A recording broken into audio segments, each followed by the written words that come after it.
আসসালামু আলাইকুম রহমতুল্লাহ। প্রিয় শিক্ষার্থী, আমি তোমাদের সাহাব স্যার। আজকে আমরা রসায়ন দ্বিতীয় পত্রের জৈব যৌগের একটি গুরুত্বপূর্ণ বিক্রিয়া নিয়ে কথা বলবো। বিক্রিয়াটা হচ্ছে ক্যানিজারো বিক্রিয়া এবং তার কৌশল নিয়ে আমরা কথা বলবো। তো আমরা ক্যানিজারো বিক্রিয়াটা আসলে কি, সংজ্ঞাটা যদি দেখি, অর্থাৎ আলফা হাইড্রোজেন বিহীন যে সকল যৌগের মাঝে কোনো আলফা হাইড্রোজেন নাই, এইরকম অ্যালডিহাইডের দুই অণু বিক্রিয়া ঘটাবে গাঢ় সোডিয়াম হাইড্রোক্সাইড বা গাঢ় ক্ষার দ্রবণের উপস্থিতিতে। আচ্ছা, এখন প্রশ্নটা হচ্ছে আলফা হাইড্রোজেনকে আমরা বুঝবো কিভাবে, সেটা একটা প্রশ্ন। অর্থাৎ তোমার হাতে এখানে একটা সংকেত আছে অ্যালডিহাইড, এর আগে আমার এটাকে বলা হয় ফর্মালডিহাইড। অ্যালডিহাইড বা ফর্মালডিহাইড অ্যালডিহাইডের একদম প্রাথমিক যৌগ। দেখো, এটা হচ্ছে অ্যালডিহাইড মূলক, এর পরে আর কোনো কার্বন নাই। খুব ভালো করে খেয়াল করবা। তাহলে কোনো কার্যকরী মূলক অর্থাৎ অ্যালডিহাইড মূলকের পরে যদি কার্বন না থাকে, তাহলে সেই কার্বনকে আমরা পাচ্ছি না, অর্থাৎ ওই কার্বনের নাম হয় হচ্ছে আলফা অবস্থান। কিন্তু এই অ্যালডিহাইড মূলকের পরে এই সিএইচ ওর এই পাশে বা ওই পাশে দেখো আর কোনো কার্বন নাই, তার মানে আলফা অবস্থান নাই।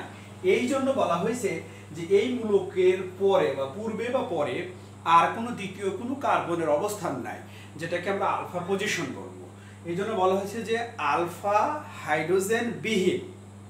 কার্বন যদি থাকতো তাহলে তার সাথে হাইড্রোজেন আসতো, তাহলে ওই কার্বনের সাথে যে হাইড্রোজেন থাকতো তাকে আলফা হাইড্রোজেন বলতাম। তো এই ক্ষেত্রে যেহেতু কার্যকরী মূলকের পরে শুধু হাইড্রোজেন আছে কিন্তু কার্বন নাই, অর্থাৎ আলফা কার্বনের অবস্থান নাই, তাই আমরা অবশ্যই বলতে পারি যে আলফা হাইড্রোজেন বিহীন। এখানে দেখো এক অণু ব্যবহার হয়েছে, এখানে আর এক অণু ব্যবহার হয়েছে, তাহলে দুটো একই, কিন্তু দুই অণু একই রকম। অ্যালডিহাইডের কয় অণু? দুই অণু।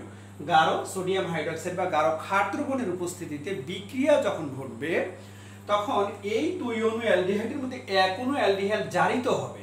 জারিত হয়ে সে কার্বক্সিলিক অ্যাসিডের এই যে ক্ষার ধাতুর লবণ তৈরি করবে এবং আর এক অণু অ্যালডিহাইড বিজারিত হয়ে সে অ্যালকোহল প্রস্তুত করবে। তাহলে ক্যানিজারো বিক্রিয়ার কন্ডিশন হচ্ছে দুই অণু অ্যালডিহাইড হতে হবে আলফা হাইড্রোজেন বিহীন। আমরা দেখাইছি কার্যকরী মূলকের পাশে যদি কোনো কার্বন না থাকে সেই কার্বনের আমরা আলফা বলতাম, কিন্তু যেহেতু নাই, একটি কার্বন আছে শুধু মূলকের কার্বন, পাশের শিকলে কোনো কার্বন নাই, তাহলে অবশ্যই বলবো এটা আলফা হাইড্রোজেন বিহীন যুক্ত যৌগ, দুই অণু অ্যালডিহাইড যারা এক অণু জারিত হয়ে কার্বক্সিলিক অ্যাসিডের ক্ষার ধাতুর লবণ তৈরি করবে, আর একটা হচ্ছে অ্যালকোহল প্রস্তুত করবে। তো না, আবিষ্কারকের নাম অনুসারে এটাকে ক্যানিজারো বিক্রিয়া বলা হয়। তো দেখো, এখন আমরা আসি তার কৌশলে। আমরা যখন গাঢ় ক্ষারটা নিয়েছিলাম, তাহলে সোডিয়াম হাইড্রোক্সাইড একটি গাঢ় ক্ষার। তো এই যে গাঢ় ক্ষার আমরা নিলাম, এটা কি উভমুখী বিক্রিয়া দিয়ে আমরা বোঝানোর চেষ্টা করলাম। বিয়োজিত হয়ে সোডিয়াম আয়ন ক্যাটায়ন প্রস্তুত করলো, OH আয়ন অ্যানায়ন প্রস্তুত করলো। প্লাস আয়নকে ক্যাটায়ন আর মাইনাস আয়নকে অ্যানায়ন বলে, তোমরা জানো। তো এর যে এই যে নেগেটিভ আয়ন যে নিউক্লিওফাইল আছে, দেখো আমি এক অণু অ্যালডিহাইডকে আমি প্রথমে নিয়েছিলাম। দেখো এই যে আমার এক অণুটাকে আমি এখানে ব্যবহার করছি এবং একটা নেগেটিভ আয়নকে এখানে নিয়েছি। এই নেগেটিভ আয়ন এই কার্বনকে আসে যখন আক্রমণ করে, এই কার্বনকে যখন আক্রমণ করে, কার্বনের যোজনী হচ্ছে 4, কিন্তু এখানে যখন সে OH চলে আসে তখন তার হাত প্রয়োজন হয় 5টা, কিন্তু সেটা তো সম্ভব না। তখন এখানকার দ্বিবন্ধন ভেঙে গিয়ে অক্সিজেনের কাছে চলে যায়। এই বন্ধন জোড়া একটা ইলেকট্রন চলে যাবে, এক জোড়া ইলেকট্রন অক্সিজেনের, কারণ অক্সিজেনের তড়িৎ ঋণাত্মকতা বেশি থাকার কারণে সেই ইলেকট্রনটাকে নিজের দিকে টেনে নিতে পারে, আর যারা ইলেকট্রন তারা নেগেটিভ আয়ন করবে। আচ্ছা, তাহলে এই মাইনাস এখানে আসার ফলে সে কি ভ্যানিশ হয়ে গেল, বন্ধনে আসলো, এবং দেখো অক্সিজেন এখানে এই মাথার উপরে কিছুই ছিল না, কিন্তু এই বন্ধন ইলেকট্রন যখন সে নিল তখন সে নেগেটিভ আয়ন হলো। একে বলা হয় কমপ্লেক্স অ্যানায়ন বলা হয়। এই যৌগটাকে, এই কমপ্লেক্স অ্যানায়ন যৌগ পুনরায় যে আর এক কোনো অ্যালডিহাইড ছিল তার সাথে বিক্রিয়া ঘটাবে। তখন দেখো এই নেগেটিভ আয়নটা ফিরে যখন তার আগের অবস্থায় আসলো, তাহলে অবশ্যই কার্বনের 4 হাত পূর্ণ করতে হবে। তখন এই হাইড্রোজেনটা বন্ধনজোড় ইলেকট্রন নিয়ে এই কার্বনকে আঘাত করলো, তখন এখানেও আবার 4 হাত পূর্ণ করতে হবে। তখন এই বন্ধনজোড় ইলেকট্রনটা অক্সিজেনের কাছে চলে গেল। তখন যেটা দাঁড়াচ্ছে, এই হাইড্রোজেনের কাছে চলে আসলো আর এই বন্ধনজোড় ইলেকট্রন অক্সিজেন নিল, তাহলে হাইড্রোজেন ঢুকলো আর O মাইনাস গঠন করলো। আর এখান থেকে এটা ফিরে আসার ফলে যেটা দাঁড়াইলো, তখন এখানে একটা হাইড্রোজেন, এই পাশে নিচে একটা OH, আর এখানে এক বন্ধন কি হয়ে গেল, দ্বিবন্ধনে পরিণত হলো। দেখো একইভাবে আমরা যদি এই এখান থেকে একটি হাইড্রোজেনটাকে যদি আমরা এখানে প্রতিস্থাপন করতে পারি, এই কমপ্লেক্স যে অ্যানায়ন আমার গঠন হলো দ্বিতীয় ধাপে এসে, তখন এখান থেকে এই বন্ধনজোড় ইলেকট্রনটা চলে গেল, আর এই যে নেগেটিভ অর্থাৎ হাইড্রোজেনটা চলে গেলে এই বন্ধনটা এই অক্সিজেনের উপরে চলে আসে।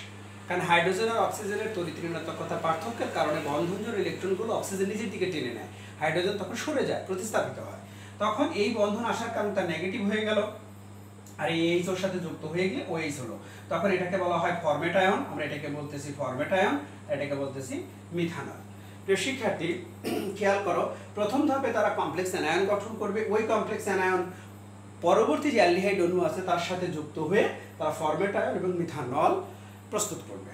তাহলে ক্যানিজারো বিক্রিয়াতে বলা হয়েছে কি, আলফা হাইড্রোজেন বিহীন দুই অণু অ্যালডিহাইড পরস্পরের সাথে বিক্রিয়া করে এক অণু জারিত হবে, কার্বক্সিলিক অ্যাসিডের সোডিয়াম বা ক্ষার ধাতুর লবণ আর এক অণু বিজারিত হয়ে অ্যালকোহল প্রস্তুত করবে। তার মানে অ্যালডিহাইড থেকে কিভাবে অ্যালকোহল এবং অ্যাসিডের লবণ প্রস্তুত করা যায় তার একদম যথেষ্ট উদাহরণ হচ্ছে ক্যানিজারো বিক্রিয়া। তোমার বিশ্বাস, একটু বুঝে বুঝে যদি পড়ো, আমরা যে অ্যারো চিহ্নগুলো ব্যবহার করছি এর মূল কারণটা হচ্ছে কার কাছে কে যাচ্ছে, কার ইলেকট্রন প্রয়োজন হচ্ছে, যোজনী পূর্ণ করতেছে, এই হিসাবটা বোঝানো হয়েছে। আর প্রত্যেকটা মৌলের পরমাণুর যোজনী অবশ্যই পূরণ করে তোমাকে বিক্রিয়ার বিভিন্ন আয়ন বা যৌগ গঠন দেখাইতে হবে। তো প্রিয় শিক্ষার্থী, আশা করি বুঝতে পারবা ক্যানিজারো বিক্রিয়াটা কাকে বলে এবং ওই বিক্রিয়ার হচ্ছে কৌশলটা। কারণ অনেক সময় তোমাদের পরীক্ষায় কিন্তু খুব গুরুত্বের সাথে বিভিন্ন বছরগুলোতে এই বিক্রিয়াগুলোকে ধরা হয়। তো এই ছিল হচ্ছে আমার ক্যানিজারো বিক্রিয়া এবং তার কৌশল। আশা করি বুঝতে পেরেছ। তো আজ এ পর্যন্তই।